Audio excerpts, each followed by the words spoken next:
Bueno, ¿qué tal? ¿Cómo han pasado el fin de semana? Hoy vamos a continuar con el tema de gravitación y vamos a combinarlo con otro tema que estuvimos charlando hace dos clases atrás en la teórica de teoremas de conservación, que fue analizar el problema de, de dos cuerpos interactuantes. Y lo vamos a encarar desde el punto de vista de la interacción gravitatoria. O sea, vamos a hablar de dos cuerpos interactuantes por interacción gravitatoria. Es lo que se conoce como el problema de Kepler. El problema de Kepler es básicamente tomar una estrella, que en general iba a ser el Sol, con una masa m, y un planeta, que podría ser la Tierra o cualquier otro, con una masa m minúscula. Y lo que vamos a estudiar, discúlpenme que me están llamando ahora. Ahí está. Tengo que bloquear todas las llamadas antes de empezar la clase, discúlpenme. Tenemos esos dos cuerpos interactuantes y la interacción va a ser a través de la fuerza gravitatoria debido a que son dos cuerpos con masa. Bueno, para eso habíamos dicho que la forma en que se estudiaba este problema era estudiando a través de sus vectores posición. Estoy haciendo los vectores todos torcidos, disculpen, se salió más o menos bien. A este lo llamamos el vector posición del Sol, el vector posición del planeta. Vamos a hacer un vector que sea la posición relativa de esos dos. Estoy repitiendo el dibujito que hice cuando hicimos el problema de dos cuerpos interactuantes. Lo que vamos a hacer, ¿se acuerdan que con el problema de dos cuerpos interactuantes lo que estudiamos era el movimiento del centro de masa por un lado y el movimiento relativo de las masas por el otro? En base a eso podemos describir el movimiento de las dos partículas. ¿Qué ventaja tenía eso? ¿Se acuerdan? Tenía la ventaja de que el movimiento del centro de masa, que si ustedes se fijan acá, va a estar más bien cerca del Sol, ¿sí? Muy cerca del Sol, porque la masa del planeta es muchísimo más chica generalmente. El movimiento del centro de masa puede llegar a ser muy simple, y de hecho a veces uno dice directamente que el movimiento de masa es un movimiento rectilíneo uniforme. Si uno puede pensar que tiene dos cuerpos interactuantes y en general todos los otros cuerpos o tienen masas muy pequeñas o están muy lejos de estos dos, entonces básicamente puedo considerar que la interacción entre estos dos es la única interacción que afecta a este sistema y no hay ninguna fuerza externa. O sea que no hay ninguna fuerza externa sobre el centro de masa. Eso lo puedo aproximar en general. O lo que puedo hacer es decir, bueno, separo el movimiento del centro de masa, lo dejo afuera y por ahora estudio qué es lo que le pasa a estos dos cuerpos y nada más. Y el centro de masa lo podré estudiar más adelante. Puedo hacer cualquiera de esas dos cosas que digo. O bien despreciar las interacciones externas y entonces decir que el centro de masa es un movimiento rectilíneo uniforme, o bien separarlo y dejarlo para ahí. Eso fue lo que hicimos cuando pensamos el problema de dos cuerpos interactuantes. Entonces, en este caso, para resolver el problema fácilmente, lo que vamos a pensar es que el sistema formado por el Sol y el planeta está aislado. ¿Se acuerdan que cuando decíamos eso, lo que estábamos diciendo es que no hay fuerzas externas al sistema Sol más planeta? ¿Sí? Solamente existen las fuerzas que ellos dos se hacen mutuamente. Bueno, dada esa aproximación, justamente lo que les decía recién, lo que vamos a tener es que la velocidad del centro de masa va a ser constante, vamos a tener un movimiento rectilíneo uniforme, y lo único que nos va a interesar entonces es plantearlo para encontrar cuál es el movimiento relativo de los dos planetas. Uno podría decir relativo al centro de masa. De hecho, lo que vamos a hacer es fijar nuestro sistema de referencia al centro de masa, justamente. Eso es lo que vamos a hacer. ¿Ok? Bueno, fijando nuestro sistema de referencia al centro de masa, escribamos nuestras coordenadas de interés. Por un lado nos va a interesar el R del centro de masa y por el otro lado la posición relativa del Sol y la posición relativa desde el Sol hasta el planeta. Bueno, el R del centro de masa, como siempre, es la masa de un planeta del Sol por el R del Sol, más la masa del planeta por el R del planeta, sobre la suma de las masas. Y por otro lado, la posición relativa, esta R que pusimos acá, así definida como está, es el R del planeta menos el R del Sol. ¿Sí? Con esas definiciones, entonces, podemos escribir las ecuaciones de Newton, tanto para el R del centro de masa como para el R relativo. Fíjense que, además, por cómo lo definí, yo fijé mi origen de coordenadas al centro de masa, o sea que esto es 0. ¿Sí? Por definición, puse mi sistema de referencia fijo al centro de masa, que se mueve a velocidad constante, así que no hay problema. Pero además, eso me va a decir que la aceleración del centro de masa es igual a 0, o sea, lo que ya sabía, el movimiento es rectilíneo y uniforme. Bien, listo. El centro de masa no voy a hablar más. Solamente lo voy a usar como una posición que está definida. Ahora, ¿qué pasa con la ecuación dinámica para la posición relativa? Bueno, yo ahí voy a usar todo lo que vimos 2 clases atrás, cuando hablamos de 2 cuerpos interactuantes, en donde vimos que un problema de 2 masas se puede reducir a un problema en donde la fuerza aplicada es una de las 2 fuerzas, la fuerza que le hace el planeta al Sol o el Sol al planeta, sabemos que en módulos son iguales, y que está aplicada en una partícula ficticia cuya masa es la masa reducida. ¿Se acuerdan que habíamos definido la masa reducida de esta manera?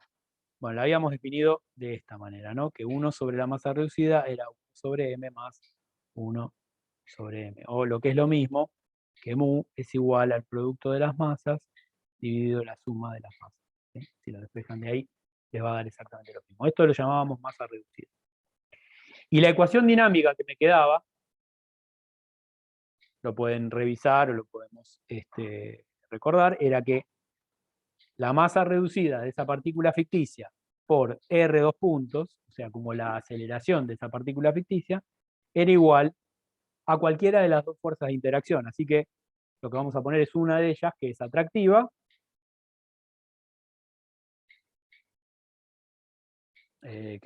no, perdón, esto es la masa, y esto es el R, en un vector, en una dirección que es un versor, cuya dirección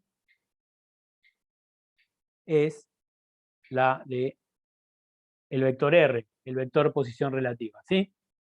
O sea, este es un vector de magnitud 1 que apunta en la misma dirección que el vector que va desde el Sol hasta el planeta, que es R.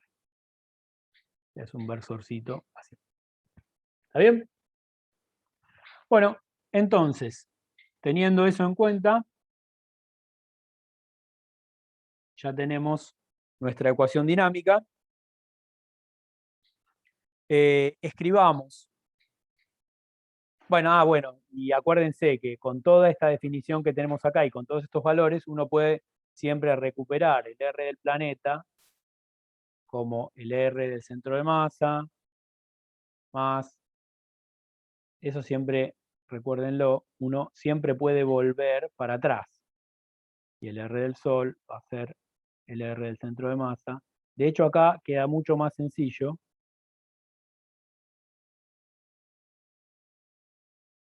Porque el R del centro de masa se hace 0. O sea que solamente me quedan estos terminitos. O sea, básicamente es que uno va para un lado del centro de masa y otro va para el otro lado del centro de masa, lo que habíamos dicho aquella vez cuando lo resolví.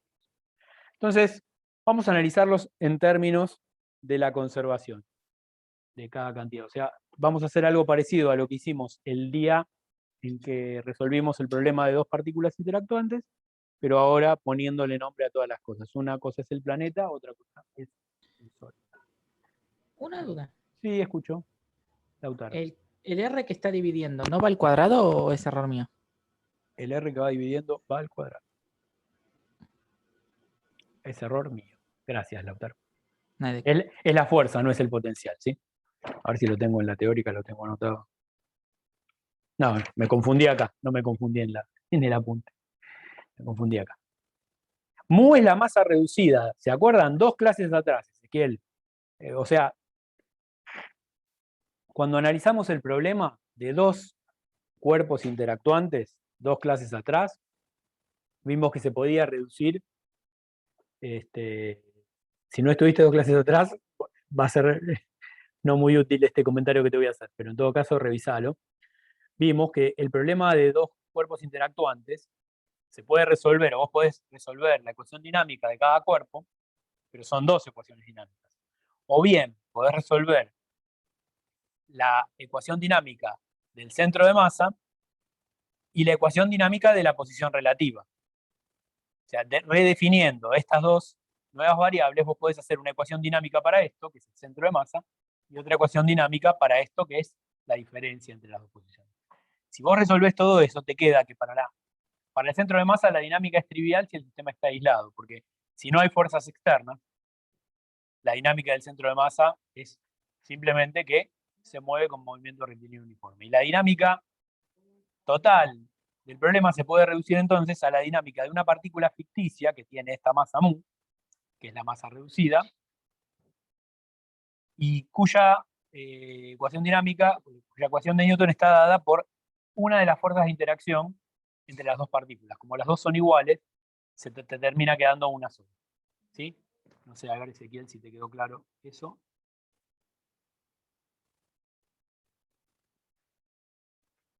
¿Se entiende, Ezequiel?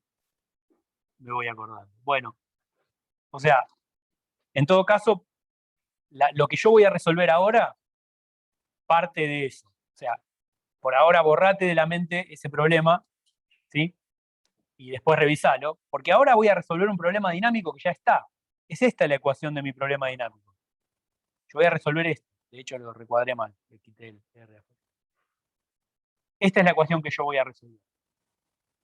Pero después, para encontrar la solución real, cómo se mueve el planeta y cómo se mueve el Sol, tengo que usar estas 2 ecuaciones, que son básicamente invertir esta relación. ¿Está bien? Vamos para adelante. No habíamos resolvido eso la clase pasada. Ah, era para la Tierra y la Luna. No dije nada. Lo de no masa reducida, lo vimos 2 clases atrás. Que yo recuerde, lo vimos 2 clases atrás. En el problema de cuando vimos teoremas de conservación, ¿te acordás? Bueno, yo por ahí me estoy equivocando. Sí. No, No, fue. es que dijo que vamos a resolver esto. Y no Ah, habíamos resuelto eso ya. O estoy flasheando. el de.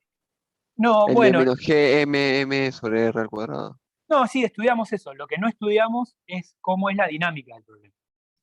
Ah, No excelente, vimos, excelente. no vimos no vimos cómo es la dinámica del problema desde el punto de vista de la conservación. Lo vimos desde un punto de vista de 2 partículas interactuantes.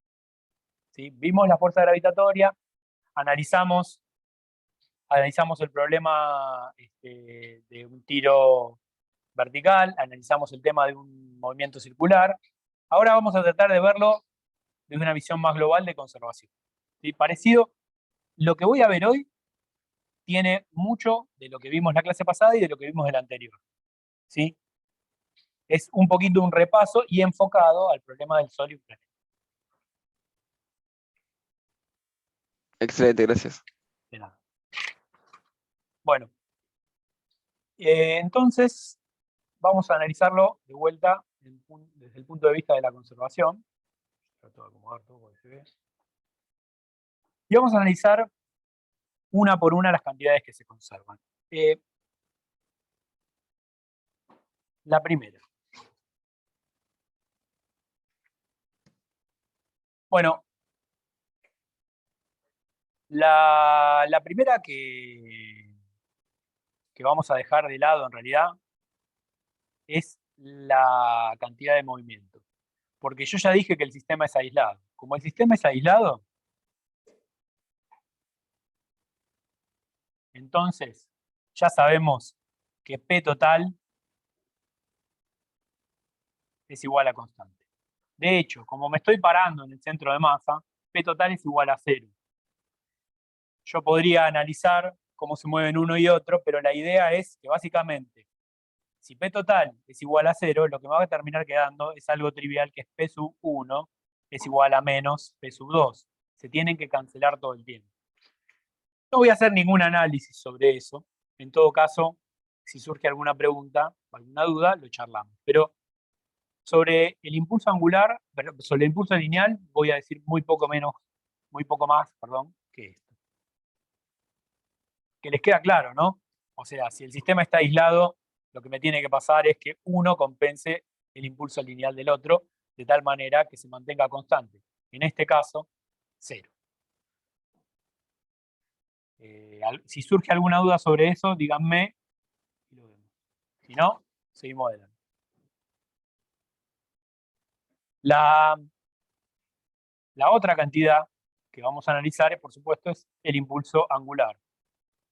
Vamos a ver qué pasa con el impulso angular, y ya algo vimos sobre eso. Fíjense que también uno puede decir algo bastante trivial. Tenemos dos cuerpos interactuantes. Uno interactúa en la línea, cada uno interactúa en la línea en que une a ambas partículas, bueno, a ambos objetos en este caso.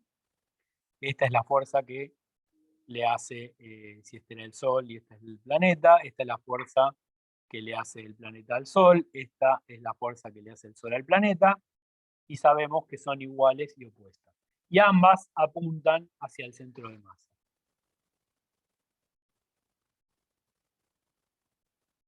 Entonces hay una cantidad que sabemos que se conserva. Si las fuerzas apuntan hacia el centro de masa, eso quiere decir que el L medido desde el centro de masa tiene que ser constante, porque son fuerzas centrales. Si son fuerzas centrales, el momento de esa fuerza tiene que ser 0 respecto del centro de masa. ¿Sí? Es la condición que se tiene que cumplir para que el impulso angular se conserve. Entonces, lo que puedo hacer es usar eso para obtener alguna característica del movimiento. Y vamos a hacer. Pero lo que puedo hacer es obtener esto utilizando RS, RP, que las que obtuve de las expresiones anteriores. Sí, permiso, les doy vuelta un segundo a la página. O sea, yo tengo las expresiones para RS y RP que obtuve a partir de la posición relativa. Entonces puedo escribir esto y ver cómo me termina quedando en términos de la posición relativa.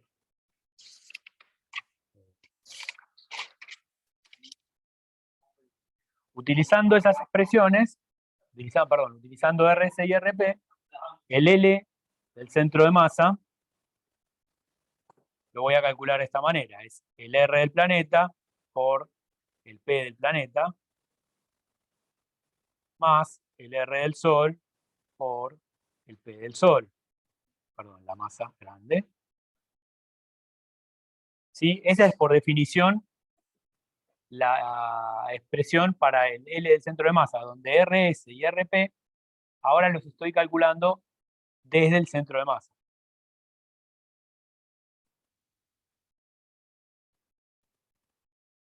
¿Sí? Redefiní mi origen de coordenadas hacia el centro de masa. Eso es lo que acabo de hacer. Bueno, con esa expresión, ustedes lo que pueden hacer es utilizar la definición de RP y RS que les acabo de mostrar. No le voy a hacer la cuenta, lleva un par de pasos, pero les va a quedar bastante directo, que les va a quedar que esto es M por M sobre M más M. Siempre va a aparecer esa cantidad que finalmente nos queda ahí. O sea que lo que nos queda, fíjense, que es esto que está acá, que es la masa, exactamente, es la masa reducida, o sea que me queda la masa reducida por R, producto vectorial, con R punto. Si lo miramos desde ese punto de vista, bueno, fíjense, la masa reducida multiplicado por esto es como el impulso lineal de esa partícula ficticia. R es la posición de esa partícula ficticia. Entonces, finalmente nos queda el L de esa partícula ficticia, lo cual es razonable, ¿no? Porque si el problema se puede reducir a eso, lo que me tiene que quedar es efectivamente lo que está acá. Entonces, pensándolo de esta manera, lo que podemos hacer es, pensemos en esa partícula ficticia en un sistema de coordenadas polares, dado por R, por este R y por un θ. Y si lo pensamos de esta manera, la coordenada de esa partícula, como les decía, va a ser un R en módulo en R versor, que es el versor que va desde el Sol hasta la Tierra, o hasta el planeta, digamos. Y el R punto, si recuerdan lo que habíamos estudiado en polares, me quedaba la derivada del primero por el segundo sin derivar, más el primero por la derivada del segundo. Y la derivada de R versor me terminaba dando θ punto en θ versor. Esto es coordenadas polares, ¿sí?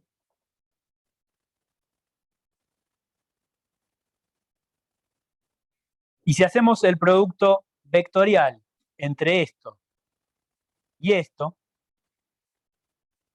la parte paralela, al hacer el producto vectorial, se muere. Solo sobrevive la parte que es en R versor multiplicada por la parte que es en θ versor. Entonces, esto que está acá me termina dando que el L del centro de masa es mu R por R, R cuadrado, θ punto. ¿Y en qué dirección me queda? Bueno, esto es R, esto es θ. Por ahora vamos a definir una dirección a la que voy a ponerle una N, ahí, indicando que es una dirección que es normal, que es perpendicular tanto a R como a θ, porque recuerden, si yo tengo dos vectores perpendiculares, dos vectores que no son paralelos, el producto, fíjense, uno lo pensamos en polares, hagamos el dibujito acá, tenemos, supongamos que este es R, el R versor es así, el θ versor es así, y el producto vectorial entre R y θ versor me queda en esta dirección, o sea, como apuntando hacia donde apunta la punta del marcador, ¿sí? Claro, sería como Z en cilíndricas. A ver, creo que ese es el comentario que están haciendo, porque veo. Claro, sería Z. Sería Z. Le puse una dirección perpendicular, simplemente por decirlo. Uno podría decirle una dirección perpendicular, es esta, la llamamos como quieran. Uno la podría llamar Z, si tenemos cilíndricas. ¿Vuelvo un segundo atrás? Sí, vuelvo. Decime hacia dónde, o hasta dónde, mejor dicho. ¿No tenés micrófono? Ah, a la hoja anterior, sí. Ahí. ¿Está bien, Iván? Y de paso tomo un mate.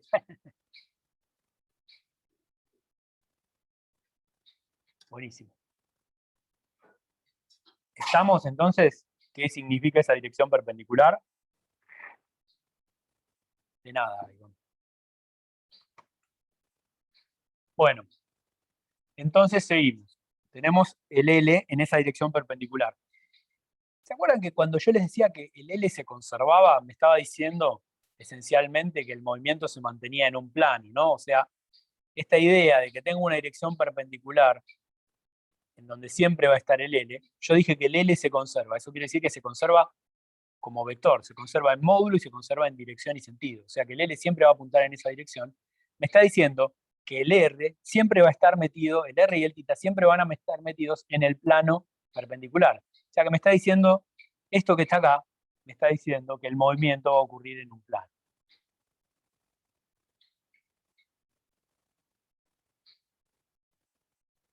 Y fíjense que tanto el R del planeta como el R del Sol se obtienen a partir del R este, que estoy usando acá, de este R. O sea que eso quiere decir que el R del Sol y el R del planeta van a estar siempre en el mismo plano, medidos desde el centro de masa. ¿Ok?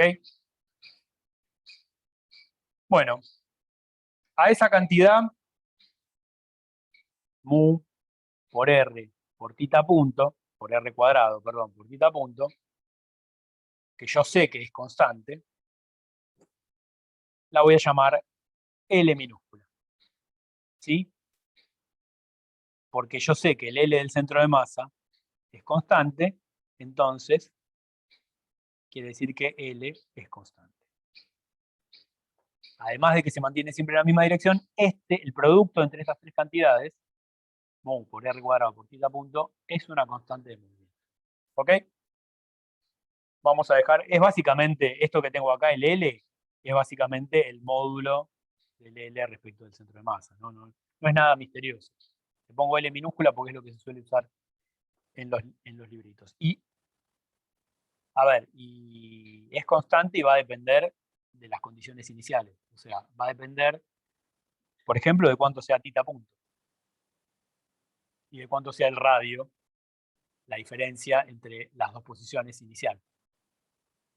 O sea, yo, para saber cuánto vale, tengo que evaluar el problema al principio del movimiento.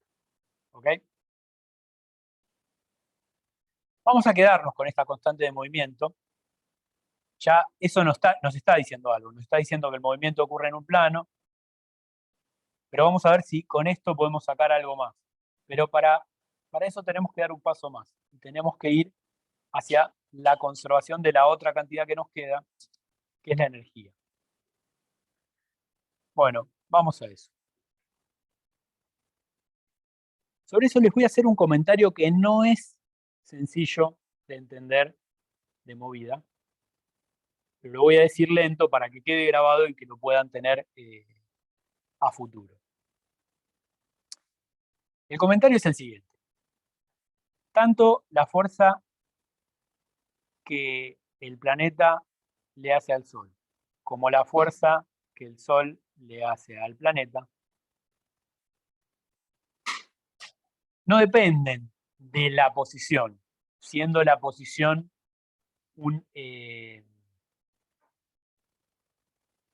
la posición absoluta, la posición desde cualquier origen de coordenadas.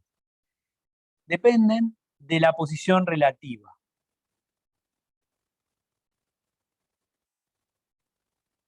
O sea, dependen de R, que es, como dijimos antes, la posición relativa. ¿Se acuerdan que para que una fuerza fuera conservativa necesitábamos que dependiera solo de la posición, de ninguna otra cosa? Por ejemplo, no puede depender de la posición de la partícula a donde está aplicada y de la partícula que la aplica. Esta y esta, las dos, dependen de ambas cosas. Dependen de la partícula que la aplica y de la que la recibe. De la partícula campo y la partícula fuente. ¿Se acuerdan? Esa definición que les di la vez pasada. Por esa razón es que independientemente, en este problema de dos partículas, esas fuerzas no son conservativas. Independientemente, consideradas una y la otra, por separado. Sin embargo, en el sistema formado por las dos partículas, que se reduce a un problema de una partícula ficticia ubicada en la posición R, la fuerza que está aplicada sobre esa partícula ficticia sí es conservativa. Porque solo depende de la posición de esa partícula ficticia. Eso ocurre porque si yo considero el sistema Sol más planeta, los trabajos que hacen esta fuerza y esta fuerza finalmente se compensan. ¿Sí? O sea, realizan trabajo esos trabajos harían variar la energía, pero se terminan compensando. Entonces, si yo estudiara cada partícula por separado, el Sol por un lado y el planeta por el otro, tendría que pensar que la fuerza aplicada sobre uno de ellos no es conservativa, porque la fuerza que está aplicada sobre el planeta depende de la posición del Sol. Pero cuando estudio el sistema como un todo, como esos trabajos se compensan, la fuerza sí es conservativa. Y volviendo a lo que vimos antes, eso tiene que ver con que esa fuerza depende solamente de la posición de la partícula ficticia esta que tiene masa reducida. Es como que la partícula siente una fuerza. Es como que la partícula siente una fuerza. O sea, recuerden, el problema que estamos resolviendo es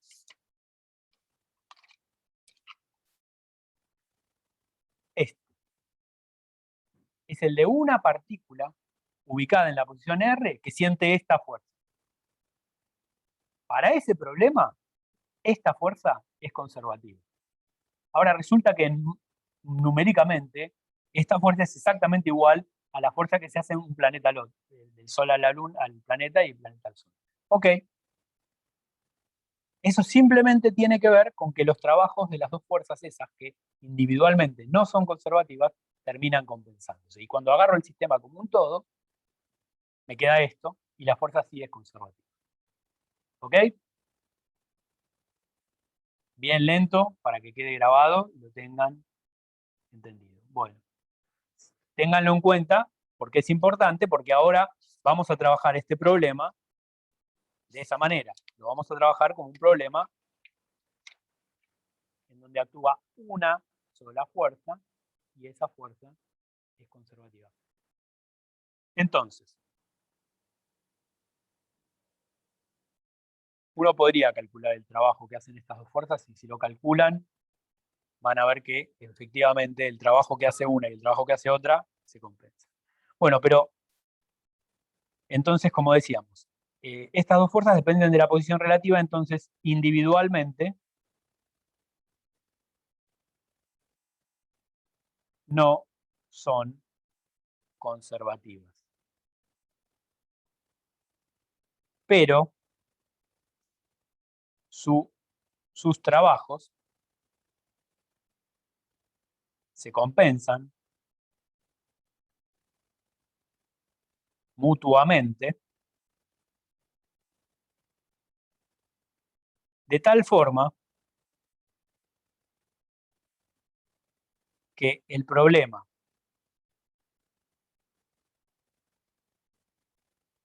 de una partícula con masa mu está sometido a una fuerza conservativa. ¿Ok?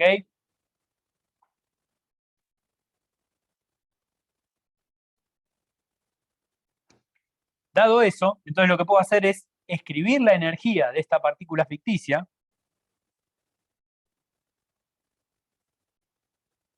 como si fuera la energía de estos dos objetos sumados, pero siempre considerándolos a ambos. No puedo considerar a uno solo. Los tengo que considerar a los dos. No me queda otro.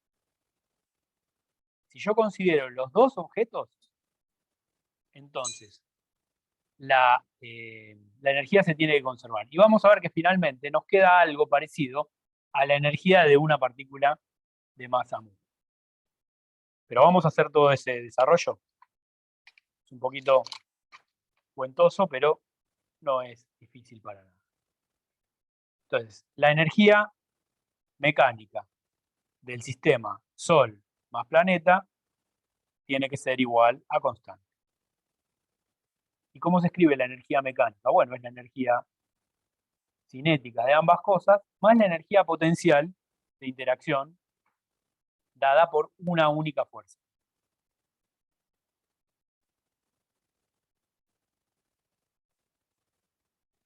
La energía cinética no la puedo separar, así que la escribo de esta manera. No, al revés, la masa chiquita.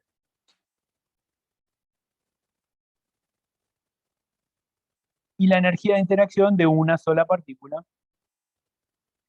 dada por el potencial que da origen, ¿dónde está la fuerza?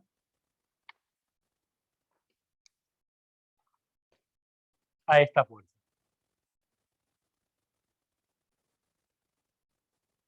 Y ese potencial es este. ¿Ok? ¿Estamos hasta ahí?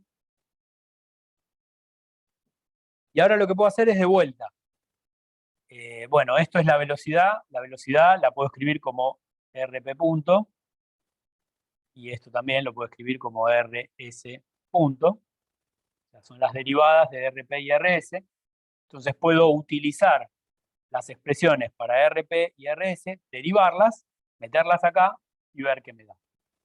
Si hago esa cuenta, lo que me va a quedar es lo siguiente. Yo lo hago medio rapidón, pero por ahí no les va a quedar mucha duda de cómo es. Me queda un medio m, y acá.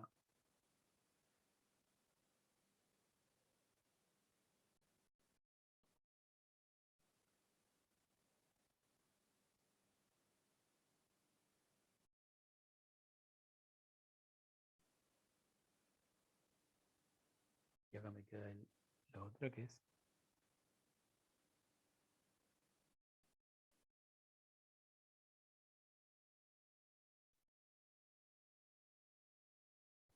Y todo eso menos esto que queda igual. ¿Ok? Acá lo único que hice fue reemplazar cuánto valen las, las velocidades del planeta y del Sol en términos de su expresión respecto de la posición relativa. Y derivé la expresión. Si ustedes juntan todos los términos que les quedan ahí, obviamente lo que les va a pasar es que en estos términos, bueno, sacamos factor común el 1/2, sacamos factor común el R punto al cuadrado, y lo que les va a terminar quedando, hagan la cuenta, pero es simplemente sacar los factores comunes adecuados, y finalmente lo que les va a quedar es esto. Les va a quedar que esto es 1/2 de mu, y esto que está acá, bueno, es el módulo del vector R punto al cuadrado, que es básicamente R punto cuadrado más R cuadrado por θ punto al cuadrado. O sea, las componentes del vector elevadas al cuadrado y sumadas. ¿Sí? ¿Está bien hasta acá? ¿Nos queda claro? Y esto me queda la energía potencial, que me queda igual que antes. Y fíjense que a lo que llegué es a lo que esperábamos, que es que esto es la energía de una partícula de masa mu ubicada en R, en un R polar. O sea, es la energía cinética de esta partícula más la energía potencial de esa misma partícula. ¿Ok? ¿Está bien? Bien.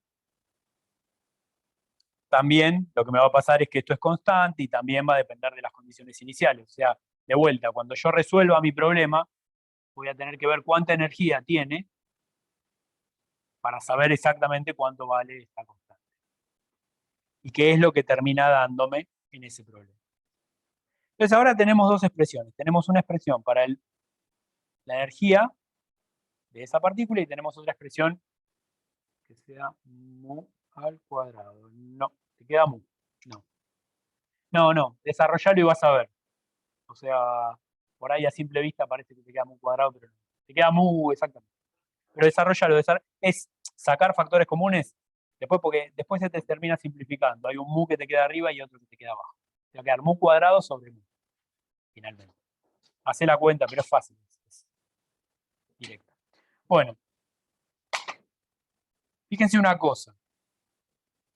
Nosotros además sabemos que hay una parte de acá que tiene información sobre el impulso angular. Fíjense que acá me queda r cuadrado y θ punto cuadrado. Y esto está multiplicado por mu. Hay una distributiva acá. Y el L tenía una... la definición del impulso angular era una L minúscula que yo les definí antes, que era L igual a mu por R cuadrado por tita punto. ¿Sí? Esa cantidad la habíamos definido antes y era constante. Con esto que está acá, yo podría reescribir la energía usando las dos constantes. Y fíjense lo que me queda. Acá me va a quedar un mu por R cuadrado por tita punto cuadrado. Entonces, esto que está acá, yo podría reescribirlo. En realidad, esto multiplicado por esto me quedaría 1/2 de mu por R cuadrado por tita punto cuadrado. Yo lo puedo escribir en términos de esto. Lo que puedo decir es que esto es L. L es mu por R cuadrado por tita punto no al cuadrado. ¿Sí? Entonces, esto que está acá lo puedo escribir como L cuadrado. Y lo tengo que dividir por mu y por R cuadrado. ¿Sí? Fíjense que esto que está acá me queda mu cuadrado R cuarta tita punto cuadrado sobre mu por R cuadrado. Esto me queda un R cuadrado acá, mu, y ahí recuperé el término que me queda acá. ¿Está bien? Me falta un 2 ahí. Ahora sí. ¿Ok? A ver si hay preguntas. Las preguntas. ¿Quedó claro eso? Y fíjense, entonces lo que puedo hacer es escribir la energía en términos de esta constante. Y vamos a ver para qué nos sirve eso. Nos va a servir para entender un poquito más cómo es el movimiento de esa partícula ficticia. La energía mecánica, con esa definición, me va a quedar como 1/2 de mu por el término solo radial más 1/2 de L sobre mu R cuadrado menos el potencial gravitatorio. Y no aparece tita.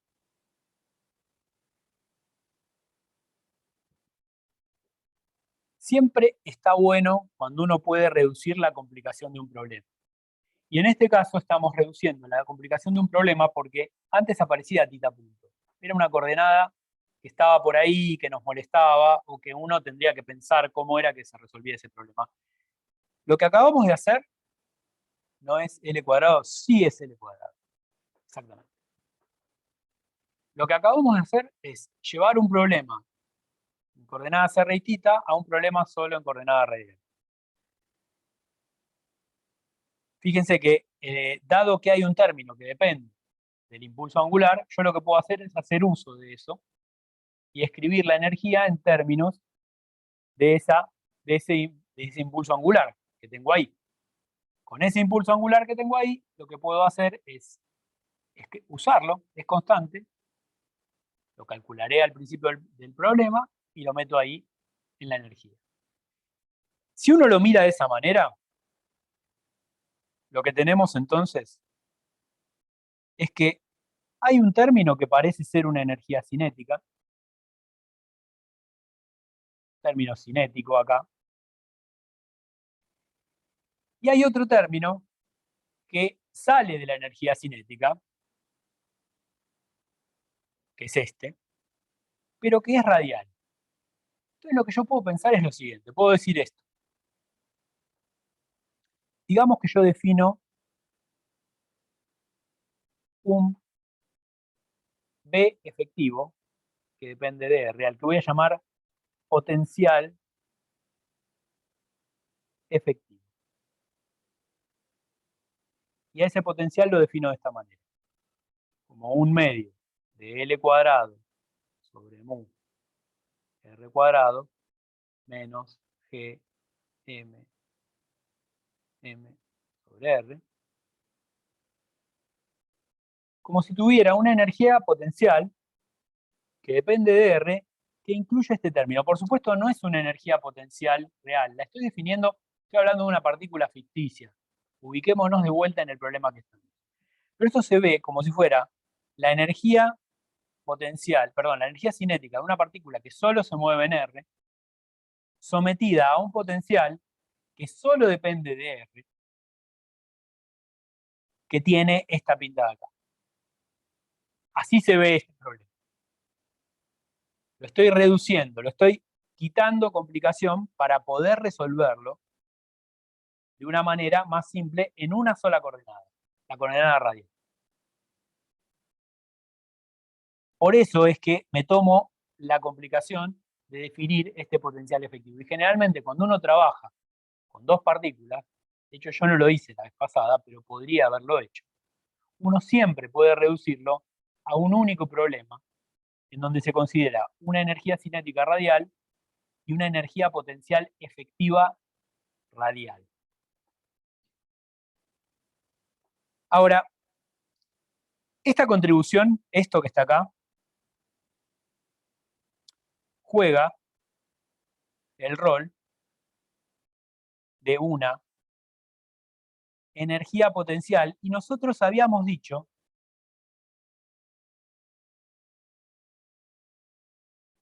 que siempre que aparecía una energía potencial tenía que aparecer una fuerza. Ahora está claro que no hay ninguna fuerza que origine esta energía potencial, porque simplemente es una forma en la que yo expresé mi problema.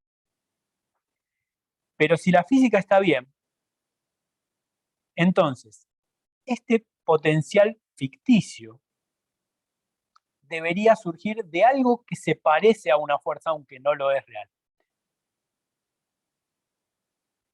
Y yo, cuando estuvimos charlando de sistemas, lo repito, para que exista un potencial, habíamos dicho que tenía que haber una fuerza. ¿Sí? El potencial surge de una fuerza conservativa. Ahí surgía una energía potencial. Y esto está claro que, si bien juega el rol de una energía potencial, no lo es. Pero si la física está bien, si yo planteé todo bien, parándome en este sistema, yo debería ver un efecto de fuerza ficticia que da origen a este término que está acá. Y Excelente. hay un comentario que yo hice hace un tiempo, cuando empezamos el curso, cuando hablamos de sistemas de referencia, en donde yo les dije que recuerden el efecto que sentían cuando viajaban en colectivo, cuando se podía, que era qué le pasaba al cuerpo de ustedes cuando un colectivo daba una curva muy abruptamente, muy rápido. Cambiaba muy rápidamente la dirección de movimiento. Y todos en ese momento se dieron cuenta de que era como si el cuerpo sintiera una fuerza hacia afuera. Habíamos dicho que eso no era una fuerza, que en realidad era la tendencia que nuestro cuerpo tiene a mantener su movimiento rectilíneo uniforme. Pero por otro lado, como el colectivo lo quiere cambiar, nosotros sentimos como si hay una fuerza hacia afuera y la llamábamos, en ese momento lo llamé fuerza centrífuga. Bueno, justamente, como yo estoy evitando el movimiento en tita, seguro me tengo que estar parando en algo que está realizando un movimiento en tita y que lo evita. ¿Y se dan cuenta en dónde me estoy parando yo? Que está girando de alguna manera junto con todo el problema. El centro de masa puede ser. El centro de masa. O sea, estos dos objetos están girando alrededor del centro de masa. Y el centro de masa, si bien va a estar más cerca de uno de los dos cuerpos, va a estar realizando un movimiento de giro. De hecho, el movimiento de giro que va a estar realizando tiene que ver con que la línea que une a esas dos partículas está girando y el centro de masa está ubicado en el medio, no en el medio, está ubicado en alguno más cerca de uno de los dos cuerpos.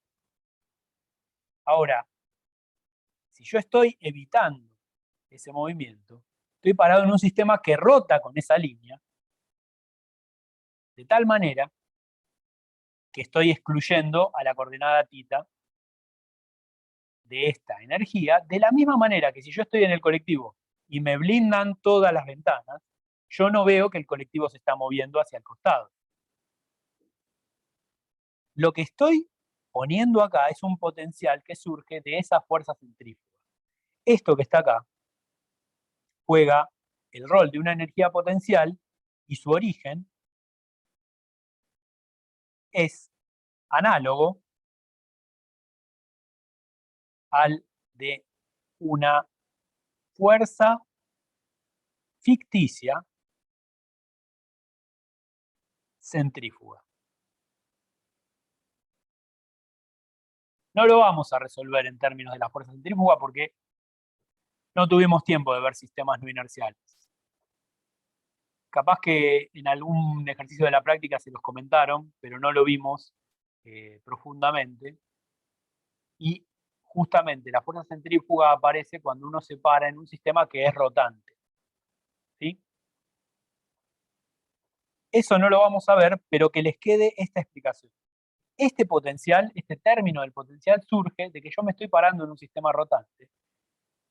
En ese sistema rotante, ambos deberían sentir una fuerza centrífuga, y esa fuerza centrífuga, que es ficticia, me da origen a un potencial ficticio, que yo lo incluyo de esta manera, y agregándoselo al potencial gravitatorio, que es real, me da lugar al potencial efectivo. ¿Quedó claro eso? Sí, Es para pensarlo, lo entiendo. Hay que masticar, Pero- hay que masticar. ¿Cómo? Hay que masticar, pero... Exactamente, hay que masticarlo, pero digamos, tiene que ver con que me estoy parando en un sistema que no es un sistema que se mueve realmente a velocidad constante. Es un sistema que está rotando. Si está rotando, no se mueve a velocidad constante. ¿Ok? Entonces, lo que podemos ver, claro, exactamente, es el centro de masa, digo a los que no lo están leyendo. Bueno, entonces ahora lo que podemos ver es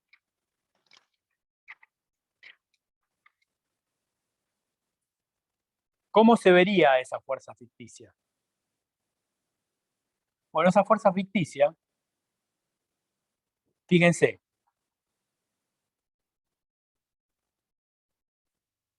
si yo grafico acá ese término del potencial efectivo, el término del potencial efectivo es un medio de L cuadrado dividido mu R cuadrado. O sea, es una hipérbola que es positiva, porque todos los términos son positivos. Entonces, ese término en función de R se tiene que ver algo así. ¿Sí? Tiende a cero asintóticamente y diverge en el origen. Fíjense, esto es algo que es proporcional a 1 sobre R cuadrado.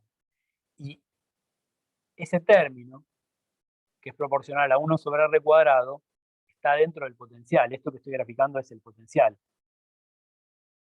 efectivo. Y ese término, ¿se acuerdan que menos la derivada de la energía potencial era igual a la fuerza?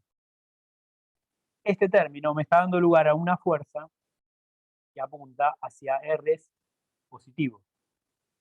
Pero por supuesto, esta es una fuerza, entre comillas, una fuerza ficticia. Es esta fuerza centrífuga que apunta hacia afuera del radio. Una fuerza repulsiva sobre esa partícula de masa. ¿Ok? ok. Entonces, el movimiento, si uno lo tuviera que mirar ahora volviendo al problema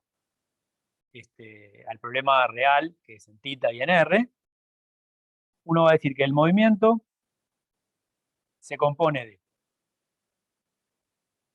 todavía seguimos con la partícula ficticia, no volvimos al planeta y al Sol. El movimiento se compone de, por un lado, un movimiento tangencial en la coordenada θ, en donde la velocidad v sub θ está dada por una coordenada r por θ punto, y eso, si lo calculamos en términos del impulso angular, v sub θ me va a quedar L por mu sobre R. Ese es el movimiento tangencial de la partícula con masa mu. Y por otro lado, un movimiento radial dado por esta energía mecánica. Un medio de mu por R punto cuadrado más L cuadrado sobre 2 mu R cuadrado menos G M sobre R. Entonces ahora podemos pensar cómo sería el movimiento de esta partícula de masa ficticia. La parte en tita ya está resuelta, ¿sí? La parte en tita me va a decir, bueno, dado L y dado R, yo ya tengo cuánto vale tita, ¿sí? Tengo que saber cuánto vale L al principio, cuánto vale R, sabiendo la masa efectiva, pero la masa reducida, saco cuánto vale B sub tita. Y para saber cómo es el movimiento en R, lo que tengo que ver es analizar esta energía como si esto fuera la energía potencial. ¿Sí? Ahí veo dos preguntas, perdón. El sistema que rota ese gráfico contiene. No, ese gráfico, no, Iván, ese gráfico es solamente este término. Ahora voy a hacer un gráfico que contiene a toda la energía potencial. Fíjate que este término es negativo. Así que no lo puedo estar conteniendo porque este es positivo. El gráfico total tiene que ser, y de hecho lo voy a hacer ahora, el gráfico total tiene que ser algo que contenga a esas dos energías potenciales. Entonces, tiene que ser algo que por un lado diverja de esta manera como R cuadrado y que por el otro lado diverja menos lentamente, un poquito más hacia abajo, como 1 sobre R. O sea, esto va como menos G, M sobre R, y esto va como L cuadrado sobre 2 mu R cuadrado. O sea, estos son los dos términos por separado. Los dos términos por separado me van a dar que para allá este va a terminar ganando siempre, porque este decae más rápido. El R cuadrado decae más rápido. Pero para allá va a terminar ganando este porque este se hace mucho más despreciable enseguida. Entonces lo que me va a terminar quedando, lo busqué al revés, ¿no? Sí. Este tendría que ser más chiquito. Entonces lo que me va a terminar quedando es que en el medio va a haber algún cambio de curvatura, pero que el potencial va a quedar algo así. Parecido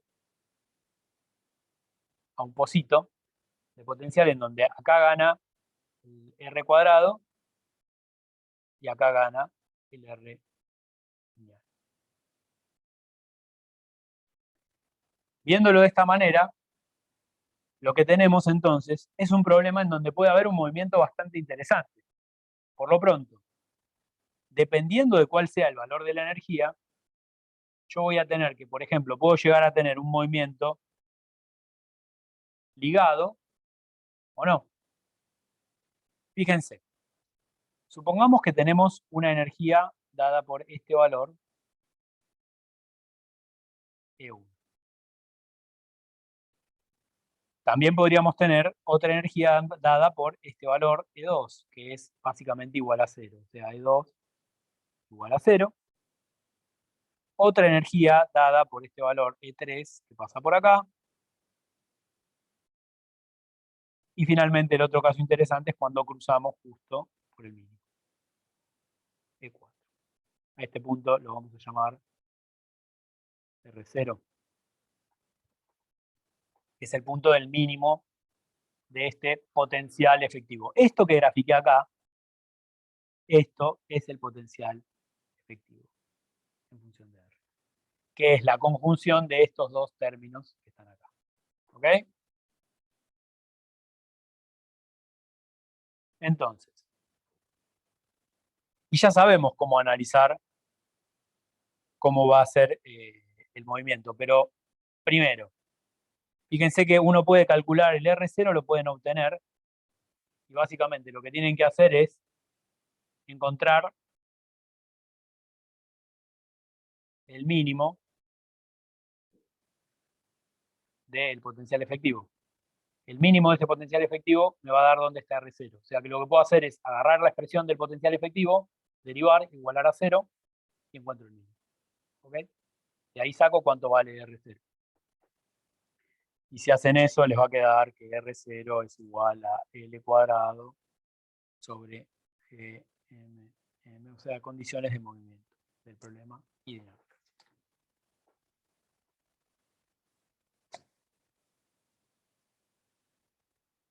Y en cuanto a qué tipo de movimiento va a realizar el planeta, no lo voy a escribir porque ya lo sabemos de sobra, lo vamos a comentar.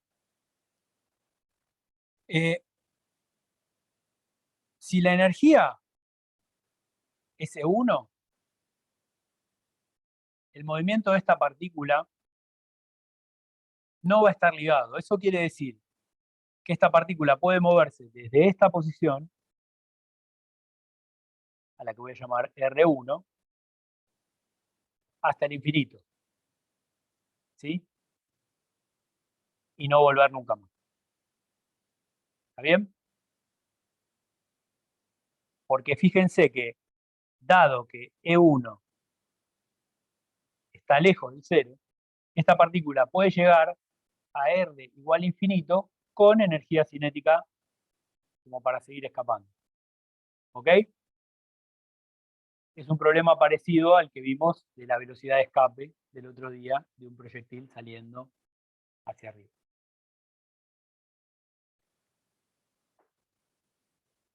Fíjate, si tenés energía E1, vos acá, en este punto,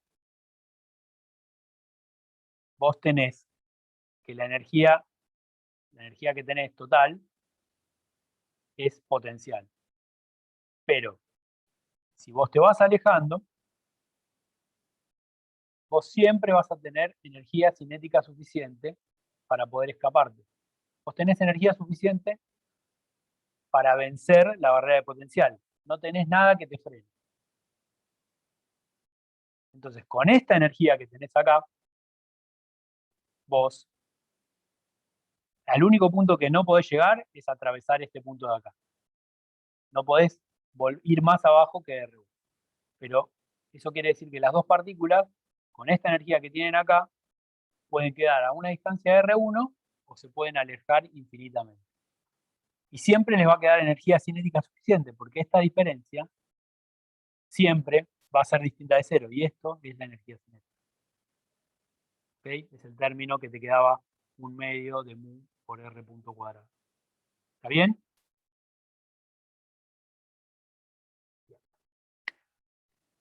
De vuelta, si en vez de tener energía E1 tengo energía E2, el problema es el mismo. La partícula, esta de masa mu, no está ligada, pero si se aleja, va a llegar con velocidad 0 a un R tendiendo a infinito. La velocidad tiende a 0 para un R tendiendo a infinito. Entonces no está ligada, pero llegaría a lo sumo con velocidad cada vez más pequeña. Finalmente, si tenemos una energía de 3, la partícula ahora sí está ligada. Está ligada entre estos dos valores, R2 y R3, y no puede salirse de ahí. Esto sí lo vamos a comentar porque es interesante. Nosotros habíamos dicho que el problema lo habíamos estudiado en algún momento y habíamos dicho, bueno, que es un problema de movimiento circular, dijimos la clase pasada. Y esto nos está diciendo que en realidad, si nosotros lo reducimos a un problema radial, en realidad las dos partículas van a ir acercándose y alejándose. Fíjense que R, esta coordenada, es la posición relativa de las dos partes del Sol y el planeta. Esto me está diciendo que para una energía E3, la posición relativa varía su módulo entre R2 y R3, y esto es un problema oscilante. Ya sabemos cómo se describe esto. Esto es parecido a un potencial de un movimiento oscilatorio. O sea que va fluctuando entre R2 y R3. Es una oscilación en el radio. Y una oscilación en el radio, ¿cómo se ve en el sentido de órbita? Ya sabemos que esto es solo una parte del movimiento, es la parte radial. El radio va cambiando de R2 a R3 y va volviendo. R2, R3, R2, R3, R3. ¿Cómo se ve eso en una órbita? Bueno, eso se ve de la siguiente manera. Así.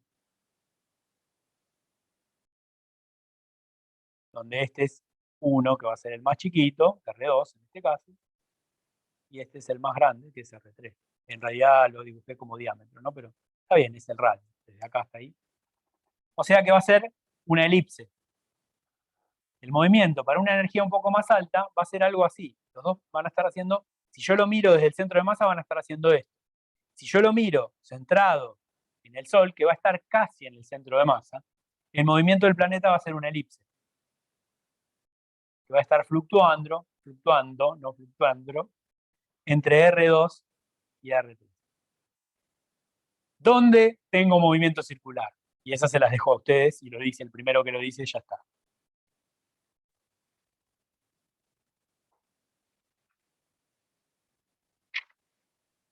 ¿Se les ocurre dónde con qué energía tengo movimiento circular?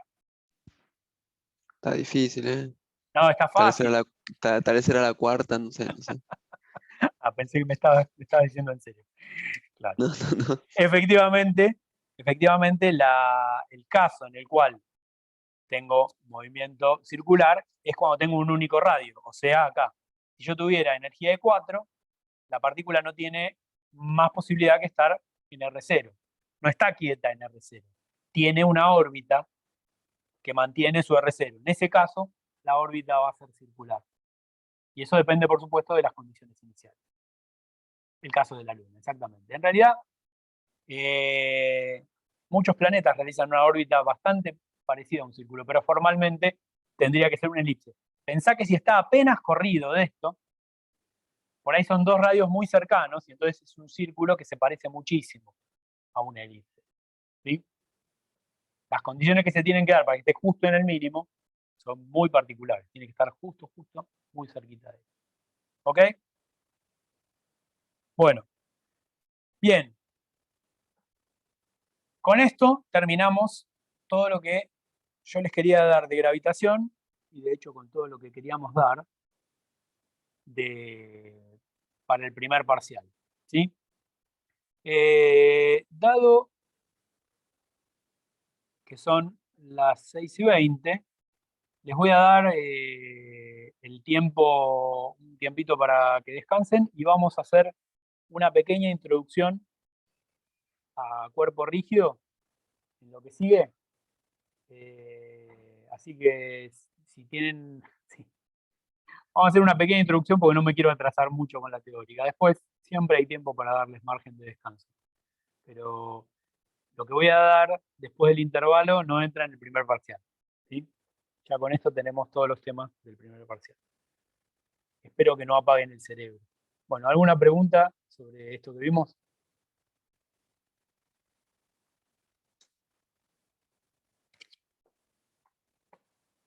Sí, algún repasito, sí, en la práctica seguro. Y en la teórica creo que también, porque por eso, si adelantamos un poco ahora, yo más que repaso, o sea, no me gustaría hacer un repaso de la teórica en donde los atosigue con conceptos. Voy a parar porque esto no tiene sentido que lo grabe.